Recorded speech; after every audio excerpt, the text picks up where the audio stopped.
And we're live. Hello and welcome to a special episode. This is somewhat of a replay. This has already aired on the Rags to Riches channel, but I wanted to make sure everybody here got to see the interview that we did because it told a lot of my backstory and a lot of some of my ideas about mental health and cryptocurrency and Hex and PulseX. So everybody get excited here for this interview, and I will be in the Twitter spaces of Hex Orca after this. So buckle in for the next 69 minutes with this awesome interview. Thanks again to Brandon Rags to Riches. Follow him in the comments in the show notes. You can follow Rags to Riches. Thanks, everybody. And gentlemen, my name is Brandon. I am with the Rags to Riches community. In fact, I am the CEO and the Supreme Ayatollah. I have here today a pretty cool guest, pretty freaking cool guest. Maddie, what's going on, man? How's life? Hey, it's great to be here. Thanks for having me on your channel. I can't believe you agreed to it, man. All these bad things people say about me everywhere, man. You came on the show. That's awesome. Well, I've been watching. You've had some great interviews lately, so yeah, good work. Yeah. I found that I really enjoy talking to people. I didn't realize how much I did, so we're just gonna keep that going, man. And I appreciate you, like I said, agreeing to this, and I just kind of want to learn about you today. I want to figure out who you are and learn about you, and I might just I'll start off this way.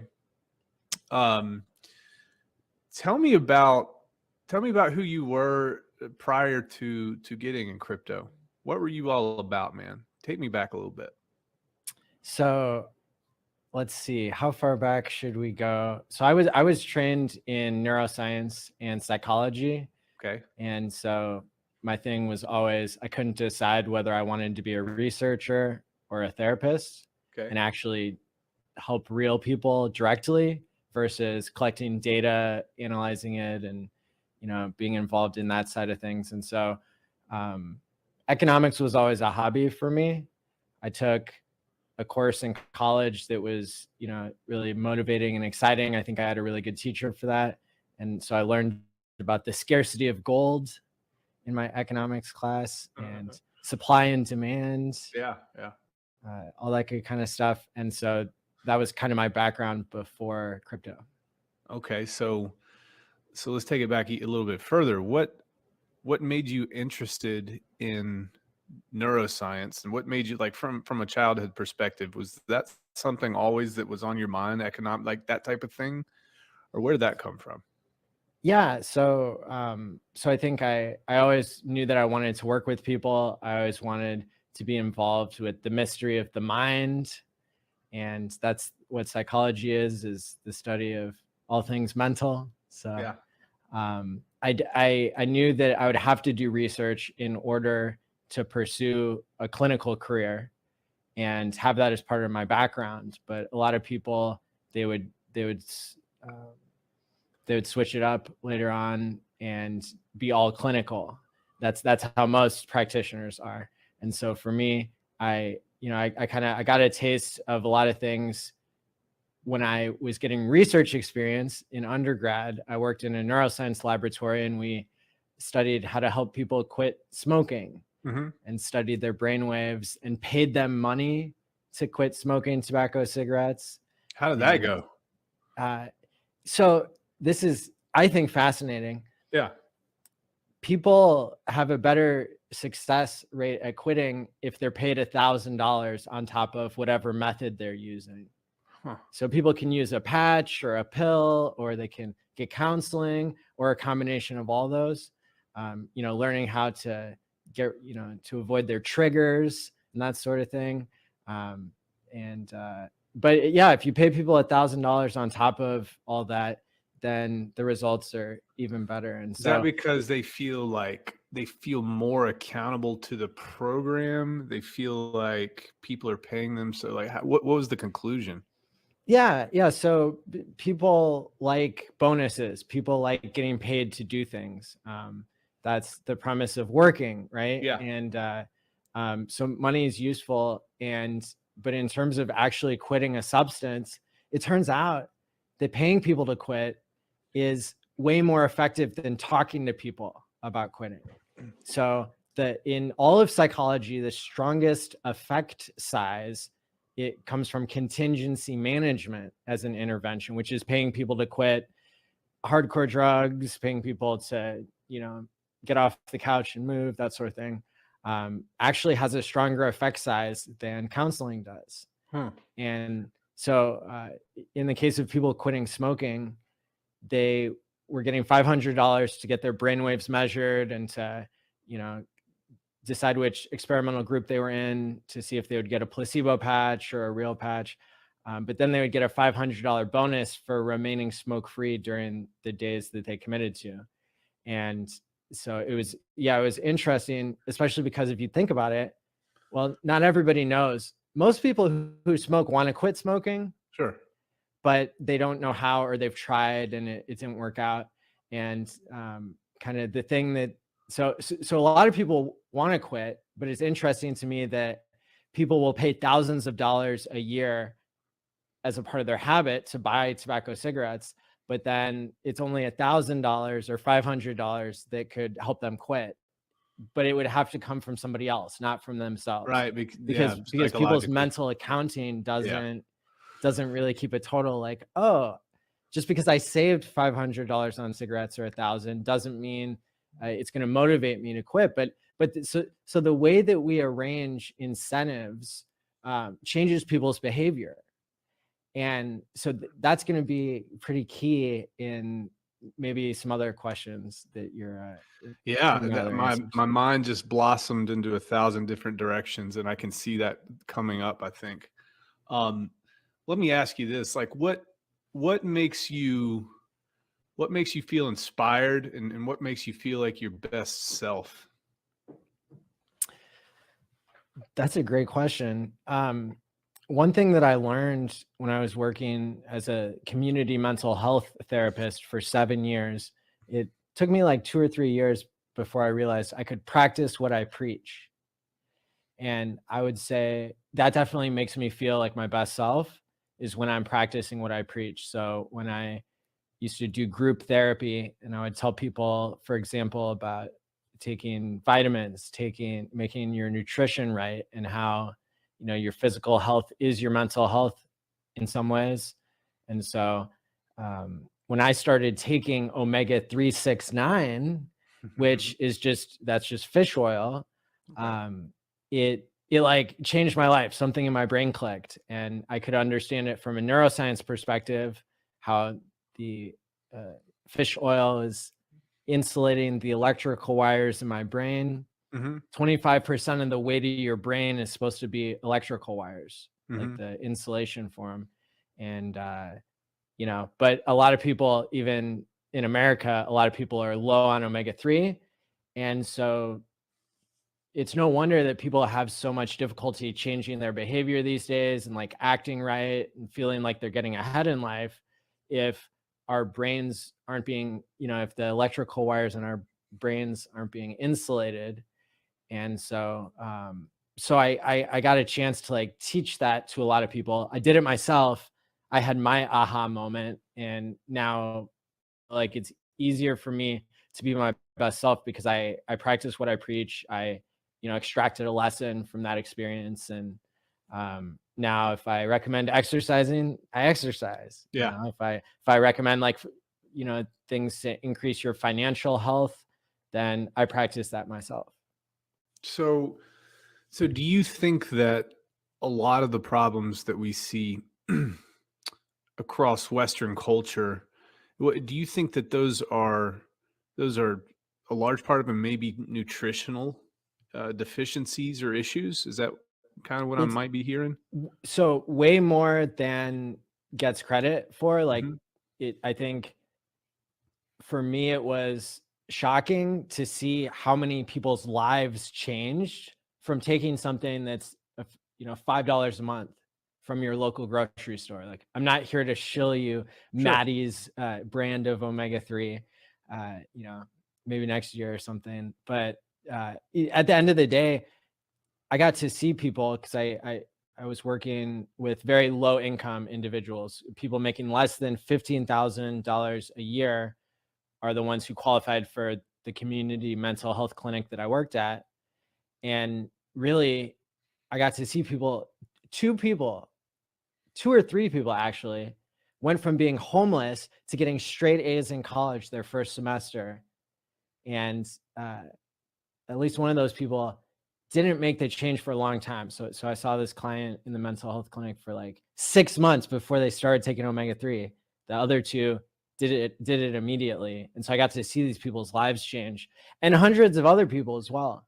And so that's one reason why it's so exciting to me, is because that's one way to improve our society, I think, is to make simple life hacks like that known to people, but then to extrapolate from that experience and to give people more hope in humanity, because you can increase somebody's IQ 10 IQ points by giving them omega-3 if they're deficient in it. And it's like, you know, it's like 50% of the population or something that needs it. So is IQ crystal, or you can have slight variations up or down? I took a whole class on this in grad school, a seminar on like, if we're defining something as a personality trait, that means it's stable. So how can we really change it? Right. I mean, the simple answer is that I guess people throw around the term IQ, but what we really mean is how smart somebody's being in their current environment. And another thing that I learned from working with people directly for so many years, helping them change their behavior, was that I think people really are a product of their environment. And so we don't give enough credit to the fact that like how smart you are is based on, you know, maybe people say the 5 closest people or something, but it's everybody in your social environment decides whether you do impulsive, you know, like to some extent by creating your environment, you know, gives you the right support or the right, you know, like, you know, they can impact your behavior in positive and negative ways. So sure. So like, it's almost like a true test of IQ would be, we would be able to randomize an environment and put somebody in each one and see how they perform. That might be a better test. That would be a more pure way to test it. But the way to actually like improve the smart behaviors that people are actually able to enact, like it takes more of changing the environment. And I think that's one way that crypto can be used to program mental health into money, is by making money healthier, not blaming it on people for being bad savers, especially when inflation is robbing you of, you know, half your money every 12 years. It's horrible. So yeah, it just comes down to like, it's cool to say fix the money, fix the world, but then we start actually looking at examples. And again, you know, going back to the quitting smoking example, you know, people really need the right environment to be successful at a major behavior change like that. Your IQ does not determine whether you're a smoker or not. You know, it's determined by how many nicotine receptors you have in your brain, like how many people smoked around you whenever you wanted to try it, and whether you got sick when you puffed your first cigarette, or whether, you know, like made you more socially agile or helped your depression or anxiety, or, you know, all these different things, you know, that smoking helps with, if it wasn't damaging your lung tissue. So you've worked with a lot of different people. Yes. What are 1 or 2 instances of how your counseling really helps somebody in such a way that surprised you? You kind of, you mentioned one earlier, but do you have any other examples? So I think how it surprised me, like that the results were really great. Yes. I always tried to take the hardest cases because I was overqualified. I was getting paid not a lot of money, and putting in all my effort, even though I have a lot more training than would be required for the position. But I got compensated in other ways, like really being able to make a huge difference in people's lives that wouldn't necessarily have gotten the help. The first example I would say is there were a lot of individuals that I work with that were able to quit abusing substances. And, so my position was as a drug counselor to help people to be able to reach total abstinence from all substances of abuse.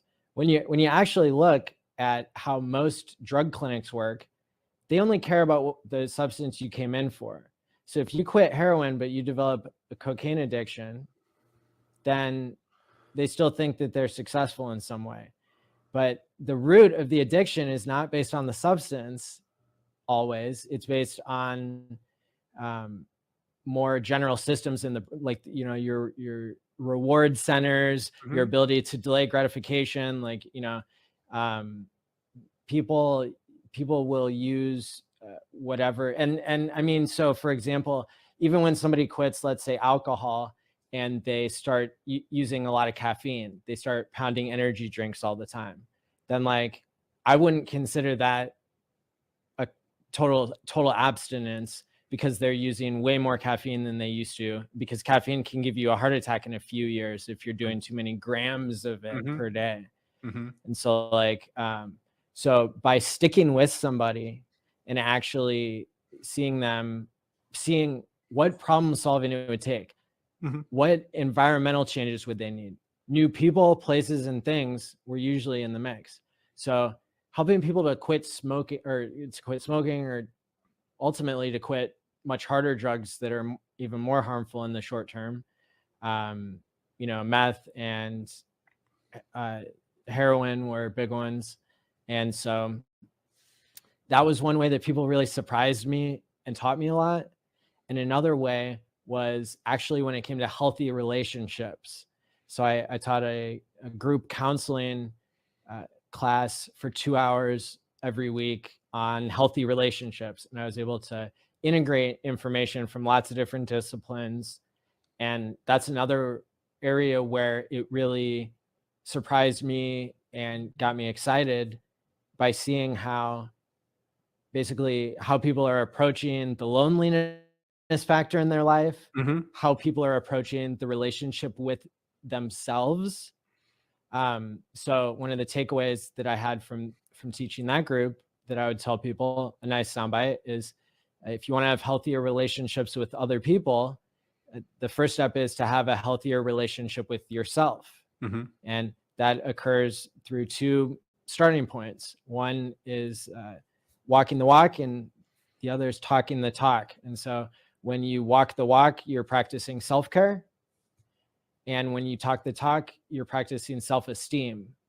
Both of those skills are pretty good on their own, but when you actually combine them and you say, I'm eating this healthy meal for lunch today because I'm worth it, then you can start to change kind of some deep held beliefs that you may or may not be aware of, that like, oh, my brain thinks that for some reason, I'm a bad person because I've been eating too much junk food. Well, the way to change that isn't to just tell yourself you're a good person, and it's not to just stop eating junk food, although those are great on their own. When you get the combined effect, it's much more powerful. Interesting. So I've always wondered this too, in your line of work, if you have things that you have to get off your chest, who do you go to? So I was trained in a very like interpersonal style of therapy. And that even comes down from dynamic approaches, psychodynamic, all the way back to Freud. And it's not super popular, but I am of the belief that it's okay for therapists to have their own therapists. Yeah, I was curious. I've always been curious about that. And this is just one part of many ways that we can take care of ourselves as people in the helping profession. And that's another bit of advice that goes a long way, is that if you're caring for somebody else, whether it's somebody who's elderly or somebody who's infantile, no matter the age, it matters a lot that you take care of yourself first, so that you don't get run down, with emotional burnout, and then you aren't even helping that person very much. So self-care is important. So for me, at different points in my life, I've been the client and had my own therapist, and that gave me perspective on how to be a better therapist. But I've also really been able to use exercise, eating healthy, limiting, substances and all that kind of stuff, to really, to be my best self and to go back, practice what I preach. Yeah. I would say a couple years back, I went down this rabbit hole of C.G. Jung, who's a Swiss psychiatrist, psychoanalyst, psychologist from the early 1900s. And one of the things that he said in one of his books, and I tend to agree, is that, well, actually, I want to ask you, when you're studying about the human mind, and you're studying and learning about techniques to help people and understanding how everything kind of works up here, did you ever uncover things about yourself that you didn't expect that you would uncover based on your training? Yeah. So part of being a professional is like not just bringing your own problems into a space where you're trying to figure it out for everybody else too. Mm-hmm. But yeah, I mean, there is definitely overlap between like my existence as a human and like the existent, the mechanisms that I was trying to work out that occur in the brain. So for example, I did my master's thesis. It was very unusual because I did a multi-year study on the brainwaves of individuals with ADHD who are smokers and non-smokers, and the effects of them quitting on impulsivity and attention. And so when I can look at these like 3D representations of the electrical activity that comes out of somebody's brain, I can see millisecond by millisecond which parts of the brain are lighting up. That gives me a little bit better understanding of my own reality. But also, when we design experiments, let's say, that put somebody in a situation where they have to pay attention for a super long time, and it's a really difficult task, or if it's a really boring task, that actually taught me something too. And that's just a behavioral study actually, but it taught me that, well, I would say one takeaway is that, when you're maybe on some task or on some journey, and then you're almost there, it's like you get an extra boost of energy and motivation. That hasn't necessarily been studied very well. And if it has, it gets mixed in with other results. So if you want to like measure if nicotine is helping somebody, or quitting smoking is hurting them or making them better, then you can measure their performance on an attention-based task. But then like the practice effect gets in the way. Yeah. And then like you have to actually put somebody in a real enough situation where it's like, a third shift worker isn't going to get fatigued like doing a 5-minute task in a laboratory. Like if you put them in for 2 hours and you pay them lots of money, so they have to pay lots of attention, then you can start to even see the effect of what you're trying to measure. And so in that situation, there's a crossover where it's like scientists are really bad at like explaining things to the general public, at like designing experiments, at like having the right incentive structure. They're really good at fixing broken bones. They're really good at that. It's true. And so it's kind of it's a mess, but at the same time, just caring about methodology, just caring about how translational something is, like, it puts you so far ahead.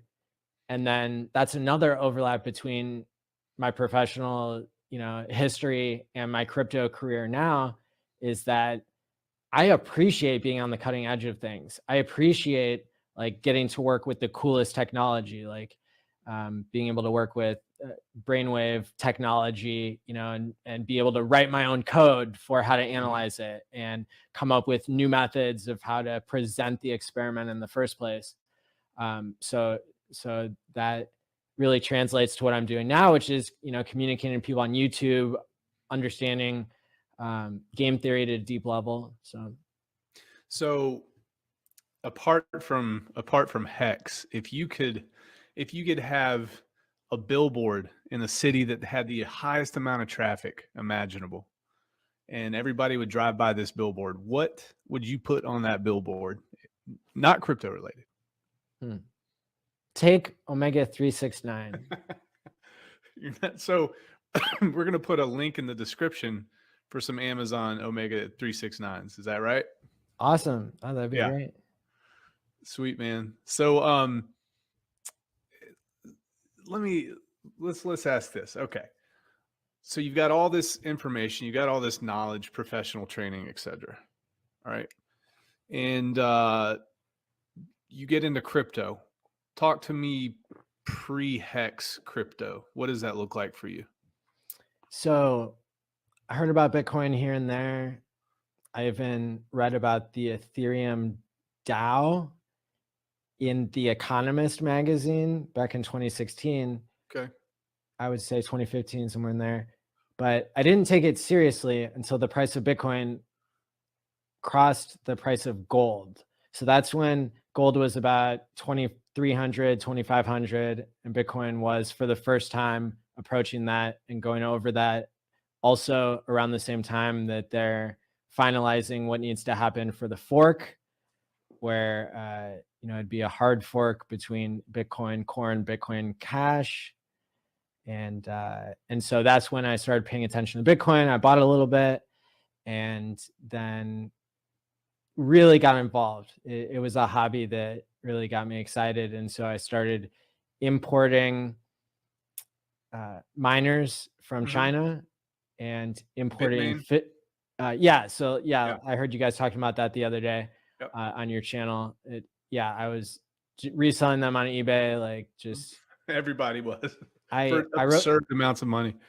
I wrote a little program or found an app that would monitor the Bitmain website, because they started randomizing when they would release the next batch of S7s or whatever, or S9s. I can't remember. Anyway, so I would know, but it would be like the middle of the night, and then I would send my Bitcoin in there, and then hope I would get my miner a month or two later, and then just pick it up at the FedEx yard, and then just immediately ship it to somebody who had bought it. So my experience in mining was like, I wish I hadn't.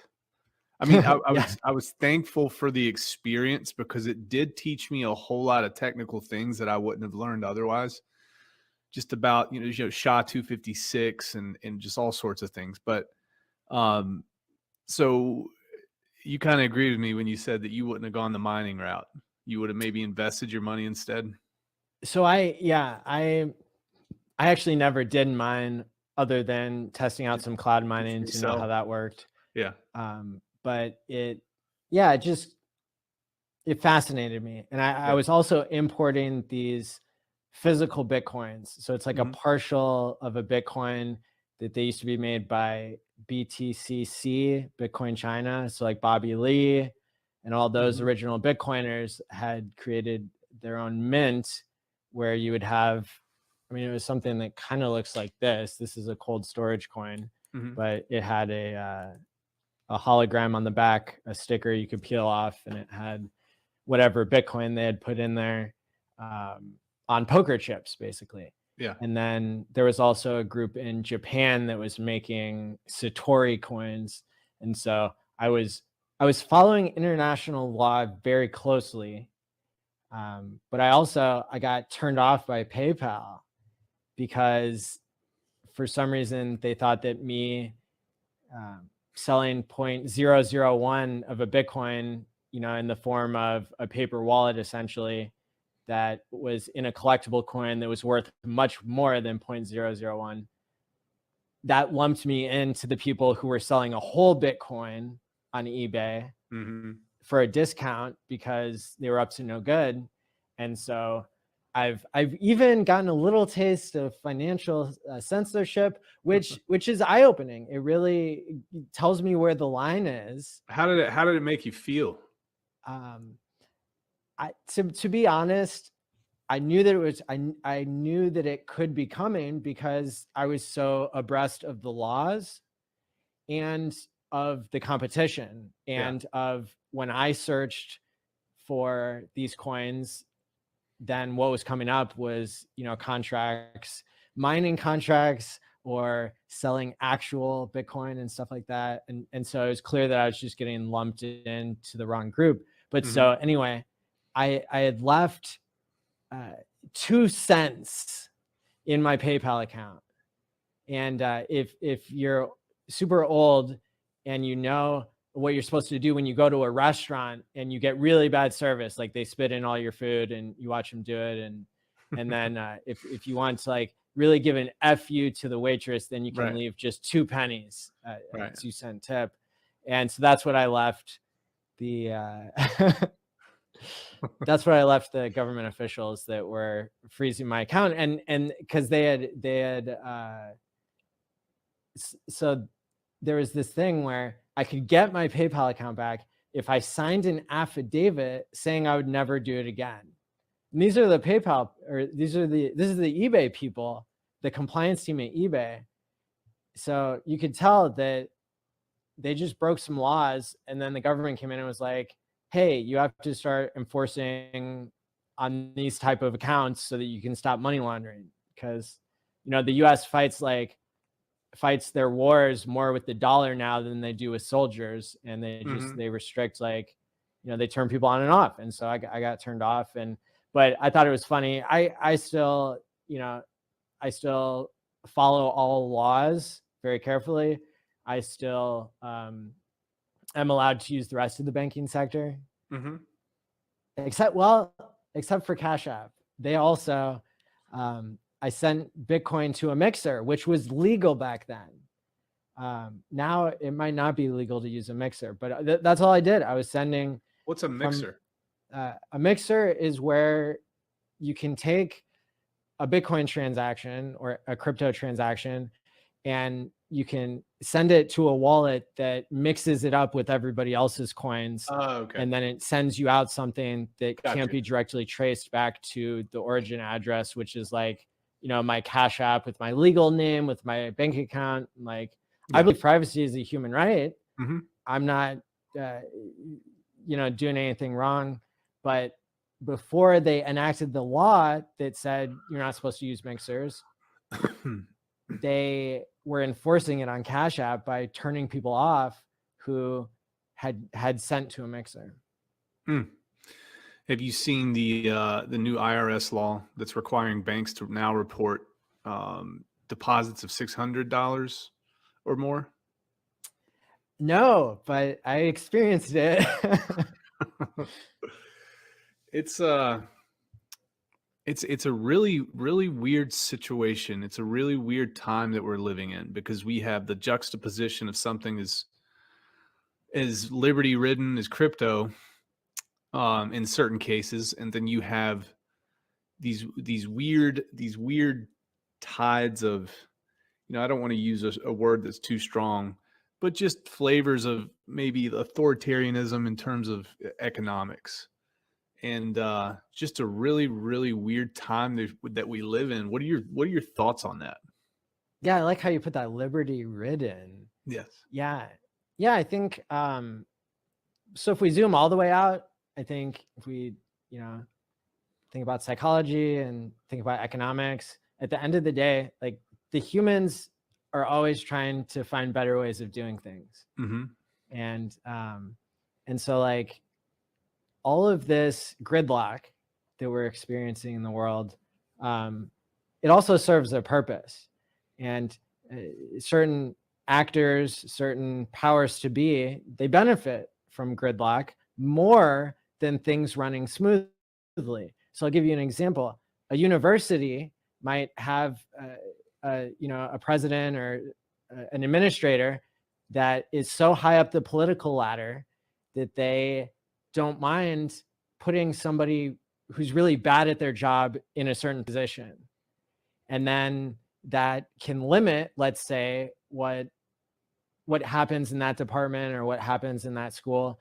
And, so they could switch funding from one university, branch to a different just by putting somebody bad in charge of enrollment. Mm-hmm. And so that's kind of the bad side of gridlock, is that certain powers to be can profit where it's bad for society. But another example is that gridlock can be good. Gridlock is sometimes good, I guess, if you want people to hear both sides of an argument, or if you need things to slow down and be checked, right? To have power structure, to have checks and balances. Sometimes a little bit of gridlock is okay. Do you think this gridlock is due to accumulations of systems and bureaucracy over time? Or do you think it's focused on a higher echelon of people that are intentionally making these decisions to suppress a majority of the people of the world? I definitely think it's both. Okay. But I think the way that we change those people's behavior is by our next leap forward in technology should have better incentives programmed into the environment. For everybody. So program it into the money. And so, for example, with Hex, you're programming being a long-term thinker. You're programming delaying gratification. And that's a great trait for the biggest bags in the economy to have, to be programmed into the money. Now, we might find other ways to incentivize the right things, right? If we donate our Hex to a DAO, right, that keeps track or actually controls how the money can be used, or even just keeps score, right? That's what our current political system could be doing. It's like, oh, let's vote this person out of office because we have a clear idea of what they're doing. And but it very much matters, in a system, the incentives, and then also the information, because money is a form of information anyway. And so we want our money and our information to be honest and healthy and transparent, but not ruin our privacy and not the worst thing I think that can happen in a thriving world is where all of the mad gains that are created through technology because everybody's cooperating enough. That's something that all the people cooperating should benefit from. You shouldn't take all the billions of dollars that comes out of, some great inventions or, Apple, Tesla, all these things. We know that billionaires are very poor capital allocators. They think they're geniuses and their environment tells them that. Right. But it's actually horribly inefficient, and it slows down progress. That's another way that inflation robs from us, is because if you listen to what Jeff Booth says, he's the author of The Price of Tomorrow and a Bitcoin advocate, although we haven't talked to him about Hex yet. So he says that the price of everything should go down over time because technology makes things cheaper. And so there's this hidden cost that when we measure inflation, we're not measuring how technology is progressing and making things cheaper. And so you have an exponential curve down to make things cheaper with technology. And then you have money printing and governments having an exponential line up on the supply of money, making it less scarce. And that robs people of how money should be more valuable over time, not less valuable. And for not taking risk. But in the current monetary system, I love this. They gave a Nobel Prize to a couple psychology economics people who discovered that people are bad at saving for their retirement. Discovered. Everybody threw them the biggest party that ever existed in academia. And, everybody got to pat each other on the back because their solution was, well, let's just put centralized entities in charge of everybody's retirement money. Nothing could go wrong there. This is in behavioral economics. I mean, this founded the field that is studying this. And it tells you how early we are in science, not just crypto, but in science, and in how that translates to politics and organizing society and giving people the right incentives, making sure the billionaires have the right incentives to take care of things moving forward and to not exploit people. But anyway, they give the Nobel Prize for this, for saying that people are bad at saving. And those economists were not taking into consideration the fact that the price of things goes up over time. So of course people aren't saving, is because the government's printing so much money that why would you buy something tomorrow that you could buy cheaper today? So the price of your savings goes down over time. It, even at 3 or 4% a year, you're looking at destroying your purchasing power over even part of your lifetime, such that people get shocked by the price of their everyday goods and services because the price of things keeps going up. But so that really helps to illustrate some of these ideas of if we had a better system of accounting and of money and of tracking this information, then we would be able to see that the mad gains in technology are being robbed from us. And then we could do something about that because the world still is maybe somewhat free. I like that. Now, this is something that I've pondered quite often. If we could snap our fingers and we had a decentralized way to provide, let's say, use the word provide wealth for everybody, is it a good thing to just go ahead and snap our fingers and have that provided for everybody, or should it take some sort of action on their part to start the process? One thing that I've always believed is that people are adaptive by nature.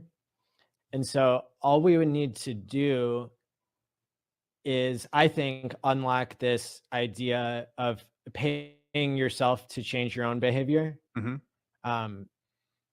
If we give people money, but we don't give them better skills and better environments to spend that money in, then the money's going to keep going where it's always gone. And it doesn't matter if we change the name of the money or if we even reset everybody's bank account, but just the organization of society today,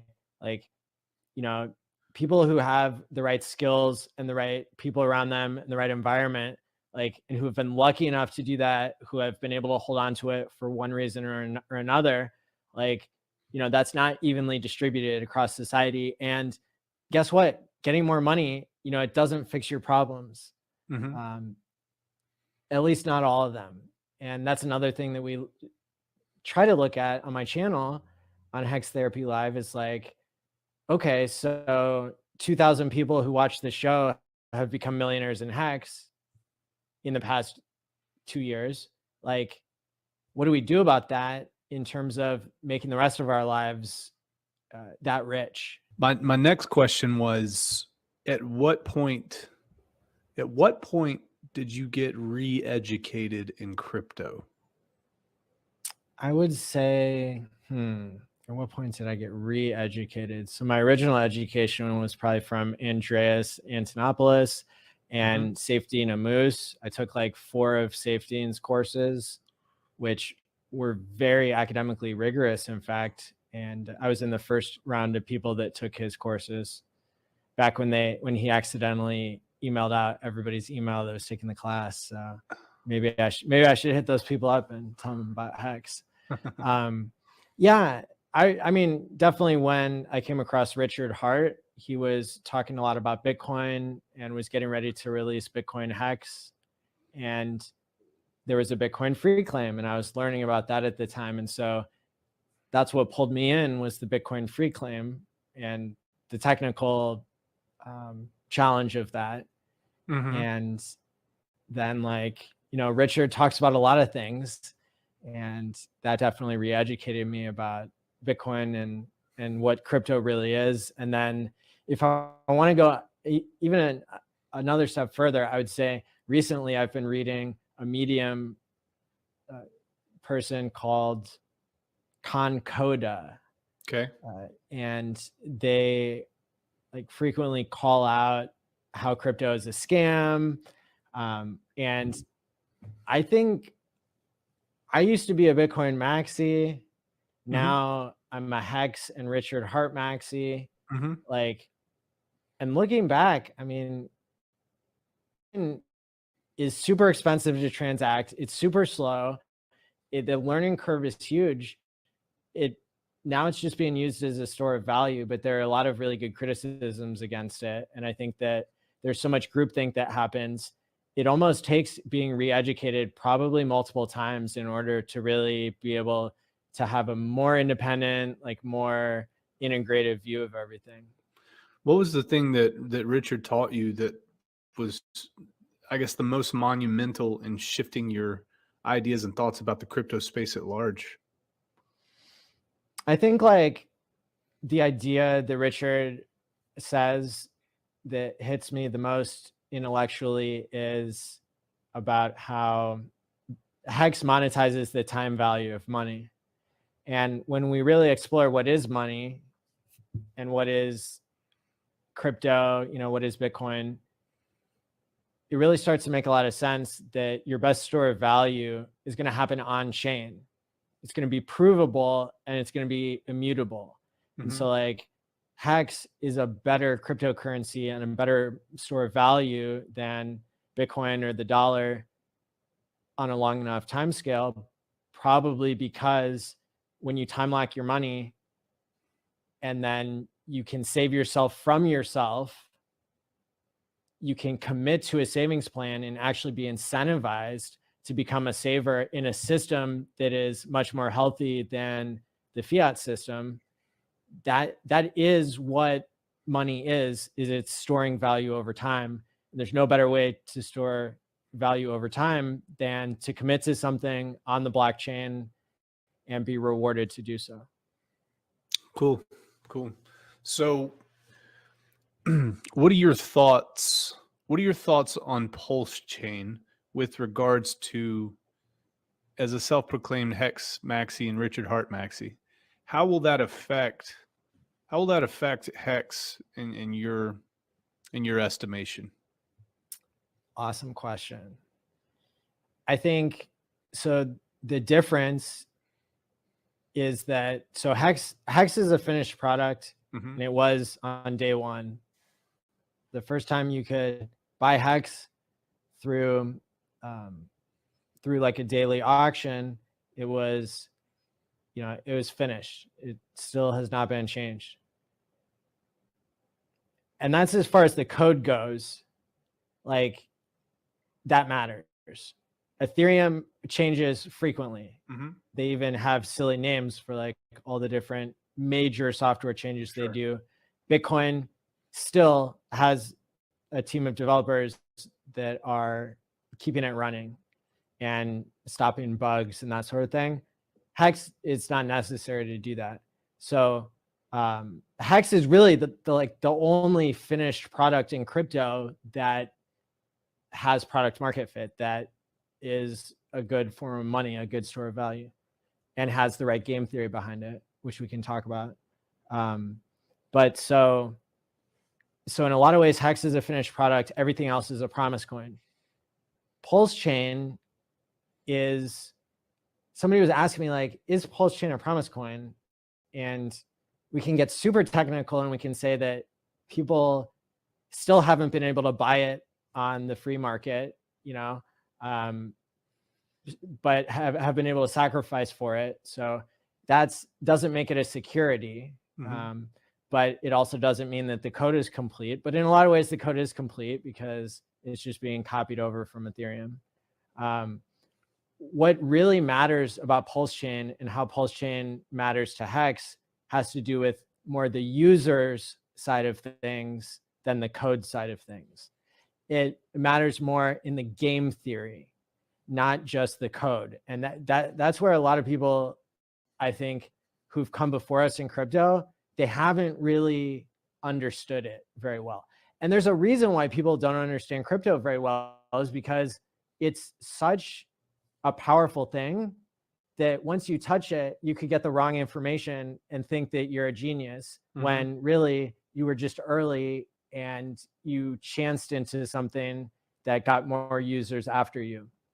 But like, when we really look at what is the game theory, what's the psychology of Bitcoin, is this idea that you can stop double spends from happening by paying people to be honest, paying like anybody on the internet who can prove how much electricity they're burning, they can keep the public Excel spreadsheet honest, right?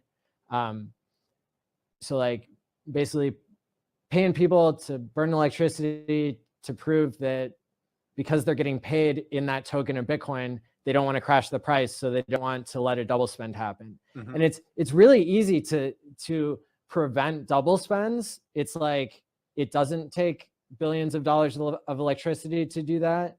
Like, in fact, I used to run a Bitcoin node, and so, you know, my $1,000 computer could catch all the double spends, right?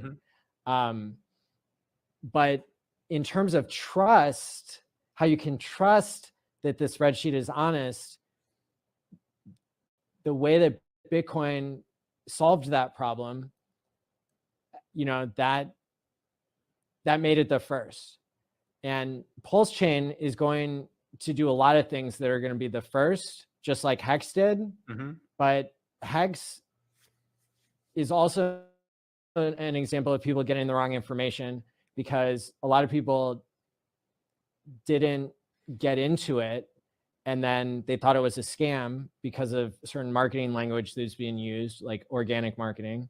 And but that created a huge opportunity to create a new set of whales. And now all the whales and sharks and dolphins and squids and turtles like are getting a chance to level up by getting into Pulse and getting into Pulse X before the rest of the world figures out how much of a leap forward it is. And that's actually really important to like maintaining the value of Pulse, like to changing the power structures in the world, to implement a healthier version of money. Like all of this, I believe that some of this is happening like because Richard is a genius and he's surrounded by other geniuses. But I also probably think it's even bigger than that, that like the universe is really like bringing a lot of things together.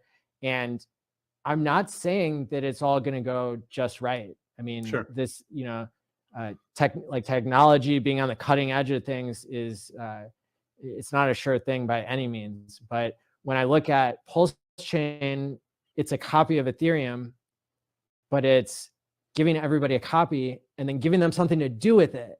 You know, currently people, they only have so many buttons they can press when they do crypto. They can buy and they can sell. And then that's really like what a crypto being a store of value, like that's what it is. It's like buying, holding for a certain amount of time and then selling and seeing if you get more or less economic energy out of that transaction or not. But yeah, but at the end of the day, it's then you can add on lending and stuff like that. You can add on like paper versions of things. Mm-hmm. And but that's not really crypto. So, but what PulseChain is going to do, which is way more crypto than almost anything, is allow you to provide liquidity and to yield farm, Mm-hmm. and giving everybody in the current system a free copy, and then saying, guess what? Now you can do whatever you wanted to do on the decentralized world computer that was supposed to be Ethereum before the fees got too high a year and a half ago, and it got stopped in its tracks. But like, you know, you can run all these cool games and apps and have it all be almost free, and stop double spends at a way more massive scale than currently is being done. You know, paying people to hold trustlessly is something that Pulse will do, that Hex has done, but that no one else has done. Mm-hmm. What's your message to the inevitable influx of people, potentially younger people, or just all sorts of folks that are going to come onto PulseChain? What's your vision for them? Like, how can we help those folks, and how can we talk to them on their level? I think they'll figure it out just through making errors and time. I think they'll figure out that Hex is the best store of value. I think that they'll figure out that holding is better than day trading. Mm-hmm. And a lot of there will be a lot of pain that goes along with those lessons, but that's, you know, that's kind of how life is. Like, yeah.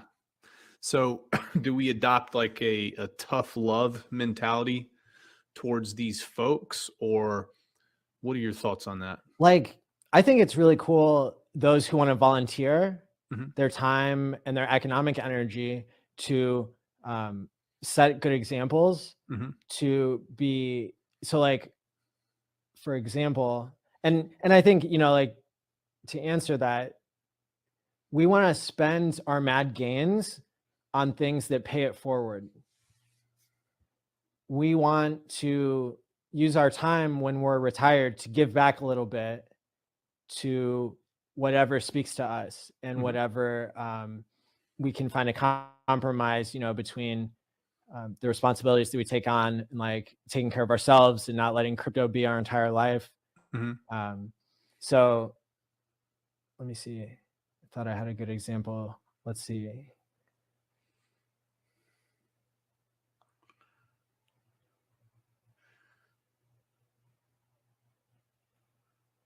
I may have lost my train of thought. I hate when that happens. Well, I knew where I was going with that. Yeah. So for example, for me, I find it really meaningful to be an honest broadcaster with a new environment, so to speak. When a flower, you know, doesn't bloom beautifully, right? Like, you don't always blame the flower, you blame the soil, you know, you blame the, you know, like, if you put a good flower in a bad place, then it's not going to bloom. I think like part of the reason why our information systems are off these days, and why like fear porn is all that's on TV, mm-hmm. and why people have to like escape so much into like things that sometimes can be bad for them, is because we have a trust issue in our society with like the broadcasters, or like the people who control the information. So like, once I started to dive into what it means to be a broadcaster on YouTube, I realized that people in the Hex community and in the Pulse and PulseX communities as well, like, we have an opportunity, if we reach our financial freedom, like we have an opportunity to be better broadcasters than have come before us, especially in crypto, because the incentives are perverse. They make their money, by selling ads to leverage exchanges. And a lot of times the broadcaster doesn't even know what ads run on their channel. They just see a cool button that says turn on monetization once you've hit 1,000 followers. And it's like, hey, reaching 1,000 followers wasn't easy. For some people that took years. And some people in Hex have gotten 1,000 followers in days or weeks. But for a lot of people, whether they're coming in hot or whether they've put in a lot of work, it's competitive to like keep people's attention. And so you want to be rewarded for that hard work. And so the monetization methods that exist right now, they are very harmful to communities and to broadcasters being able to give an honest message, because guess what? The supercomputers that decide what ads go where, they can tell what I'm talking about. They know a lot more about my audience than I do in some ways. And so advertisers are able to come in, bad actors who are encouraging people leverage trading, taking loans to, gamble and multiply the house advantage against themselves. Like that, the more they successfully infiltrate like crypto streams, the more like ads people see when they're trying to get into crypto, we might lose the message of what crypto is. Bitcoin has lost its way. Why is the Bitcoin conference sponsored by leveraged exchange platforms? That you failed fixing the money and fixing the world when that's the case. And so for me, I am setting up Hex conferences. I hope a lot of other people do too. But I'm doing it in an honest way. And it's not easy, but it's possible because I have mad gains from Hex.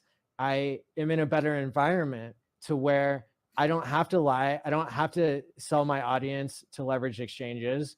I can live off these mad gains and try to not care what people think of me. Try to ignore the trolls and but really speak my piece. A lot of advertisers, they end up getting sponsorships one way or another. Even if they have ads turned off, they might, they might start to have perverse incentives and not even realize how they are being changed by the system that they were supposed to be fighting. So for example, all these crypto people that are getting super buddy with legacy finance, we have to remember the reason why Bitcoin failed to fix the money and fix the world is not necessarily because of it as a technology or the people that went into it saying that they could make a difference. It's the fact that you couldn't do a decentralized exchange of Bitcoin. You had to go through a centralized exchange, which meant somebody could kick down somebody's doors and force KYC to happen, force know your customer, force attach a serial number from a bank account onto your crypto, and then track everything you do in crypto. And that's actually a worse system than we started with probably. And so yeah, it's really cool to see around the same time Hex was invented, so was Uniswap. And Uniswap introduced the biggest leap forward since Bitcoin, which was that you could trade through these decentralized liquidity pools, and anybody can create them, and it's all through smart contracts. And once you get money into the system of Bitcoin or Ethereum or whatever your fiat on-ramp is, then you never have to, well, I shouldn't say you never have to go back to the old system, but at least you can trade different coins. You can buy into Hex, or you can buy into whatever you believe in without being tracked and controlled by a centralized exchange. And so all these Bitcoin billionaires who ended up founding their own exchanges, they were trying to do the right thing, but they always had a door that somebody could kick down. They always were keeping everybody's keys, which is not what crypto was invented for. So it's no wonder that it went wrong, because the digital money space was touching the legacy financial space without enough decentralized distance between the two.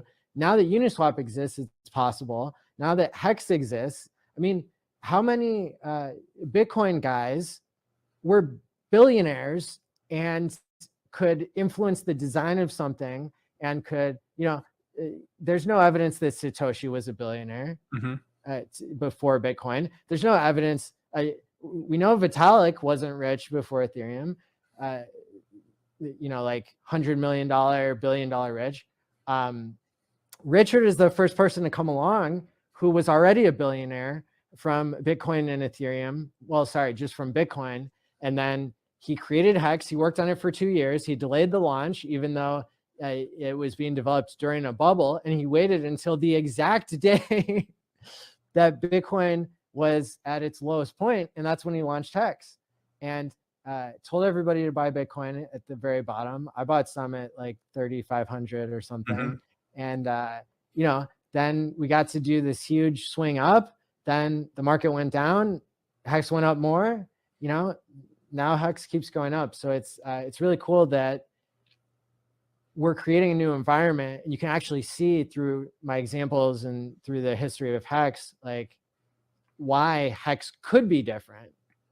Although I think when we go back to your question about like, well, how is Pulse different and like, how do we protect people and that sort of thing? Like, one way we protect people is by being honest, like saying things publicly that are recorded, and then like people can go back and check the receipts. I like that.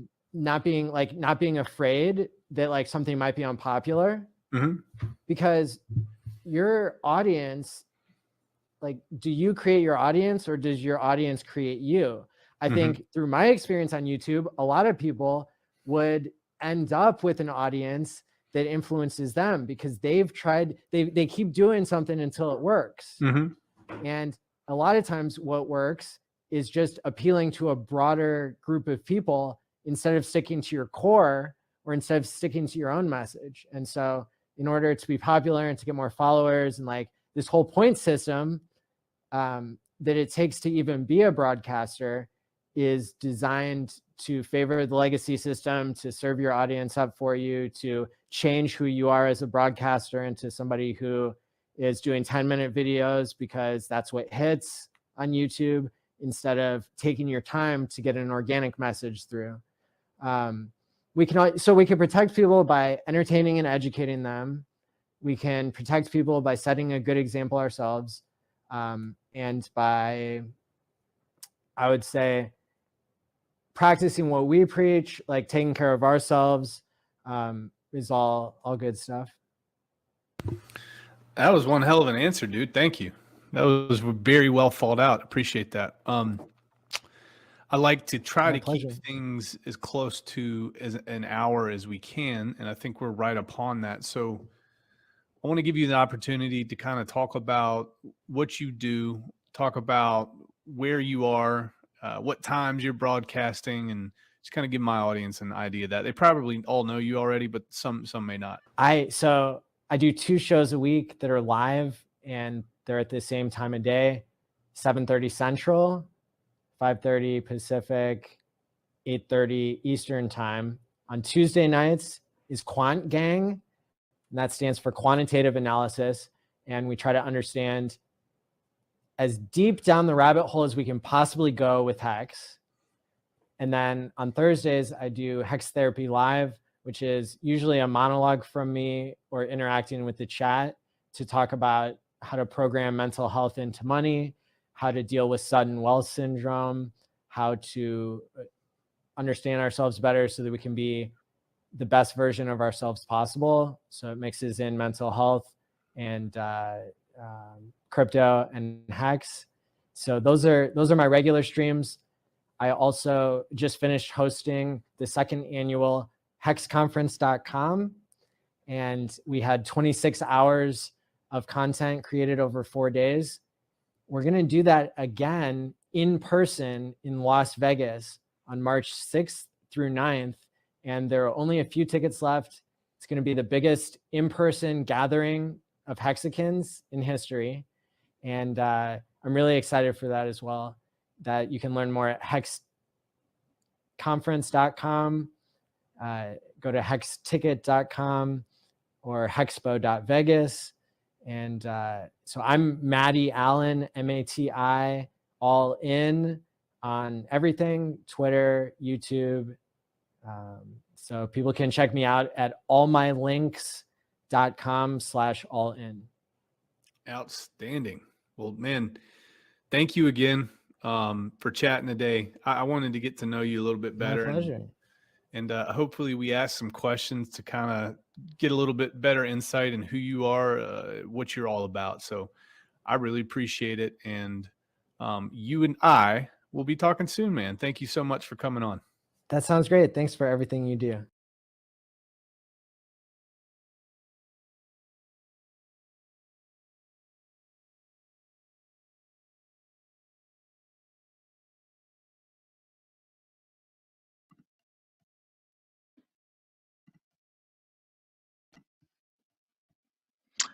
Awesome. So thanks everybody for tuning in. This was a great talk that we had, a great interview, and I've really enjoyed interacting with people here in the live chat.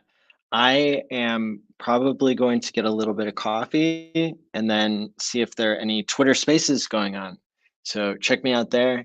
And thanks everybody for tuning in. Also, get your ticket to the Hex conference. What are you doing? Go to hexticket.com. And I'm going to play an outro here. Thanks for tuning in. We'll see you tomorrow for Hex Therapy Live. It's from Matty ALLin of Hex Therapy Live. I like Matty.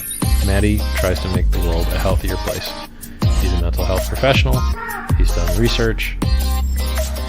There's nothing that a human being could do better than try and heal his fellow man.